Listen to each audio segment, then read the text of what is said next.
The 12 Dancing Princesses. There was a king who had 12 beautiful daughters. They slept in 12 beds all in one room, and when they went to bed, the doors were shut and locked up.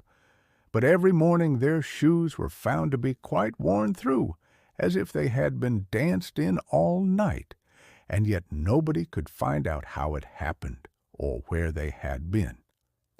Then the king made it known to all the land that if any person could discover the secret and find out where it was that the princesses danced in the night, he should have the one he liked best for his wife and should be king after his death.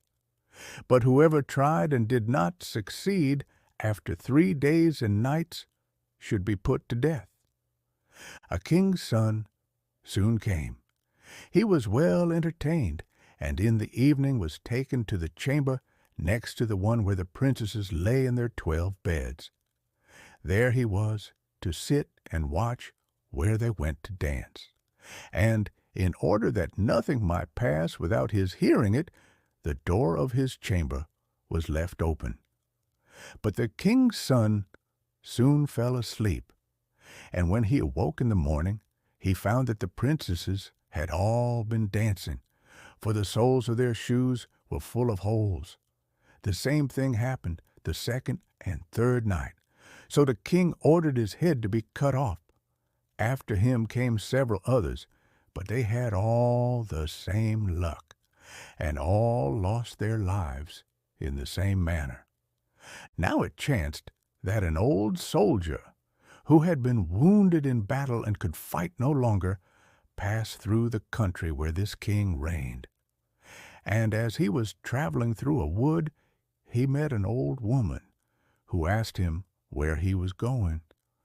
"I hardly know where I am going or what I had better do," said the soldier, "but I think I should like very well to find out where it is that the princesses dance, and then in time I might be a king." "Well," said the old dame, "that is no very hard task.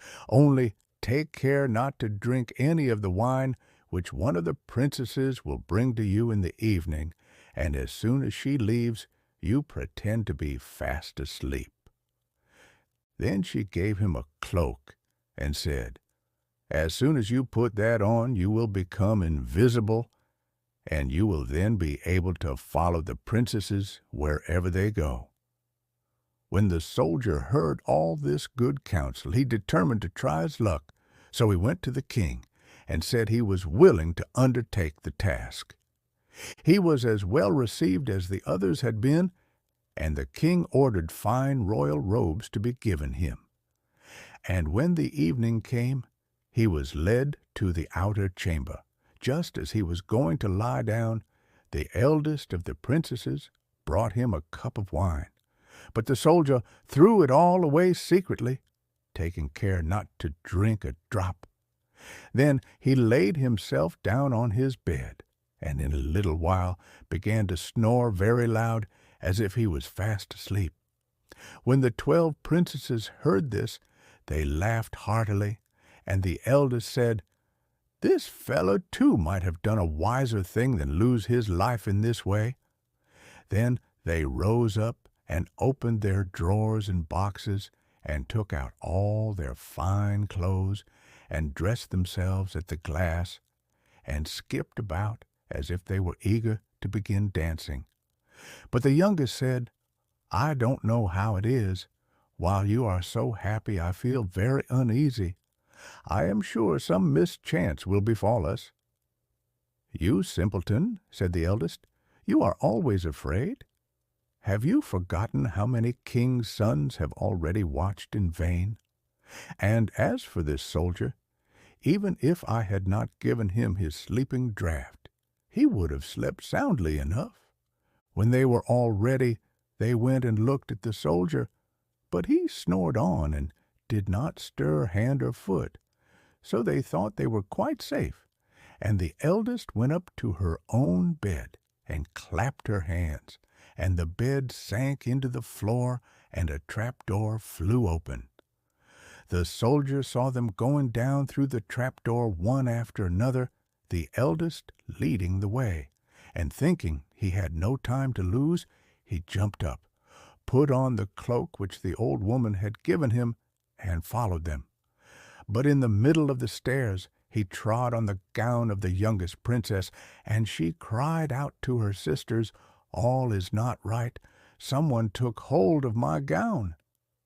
"You silly creature," said the eldest, "it is nothing but a nail in the wall." Then down they all went, and at the bottom they found themselves in a most delightful grove of trees, and the leaves were all of silver, and glittered and sparkled beautifully. The soldier wished to take away some token of the place, so he broke off a little branch, and there came a loud noise from the tree. Then the youngest daughter said again, "I am sure all is not right. Did not you hear that noise? That never happened before." But the eldest said, "It is only our princes, who are shouting for joy at our approach." Then they came to another grove of trees, where all the leaves were of gold, and afterwards to a third, where the leaves were all glittering diamonds. And the soldier broke a branch from each, and every time there was a loud noise, which made the youngest sister tremble with fear. But the eldest still said it was only the princes who were crying for joy. So they went on till they came to a great lake, and at the side of the lake there lay 12 little boats, with 12 handsome princes in them, who seemed to be waiting there for the princesses. One of the princesses went into each boat, and the soldier stepped into the same boat with the youngest. As they were rowing over the lake, the prince who was in the boat with the youngest princess and the soldier said, "I do not know why it is, but though I am rowing with all my might, we do not get on so fast as usual, and I am quite tired. The boat seems very heavy today." "It is only the heat of the weather," said the princess. "I feel it very warm too." On the other side of the lake stood a fine illuminated castle, from which came the merry music of horns and trumpets. There they all landed and went into the castle, and each prince danced with his princess, and the soldier, who was all the time invisible, danced with them too. And when any of the princesses had a cup of wine set by her, he drank it all up, so that when she put the cup to her mouth, it was empty. At this, too, the youngest sister was terribly frightened, but the eldest always silenced her. They danced on till 3 o'clock in the morning, and then all their shoes were worn out, so that they were obliged to leave off. The princes rowed them back again over the lake, but this time the soldier placed himself in the boat with the eldest princess. And on the opposite shore they took leave of each other, the princesses promising to come again the next night.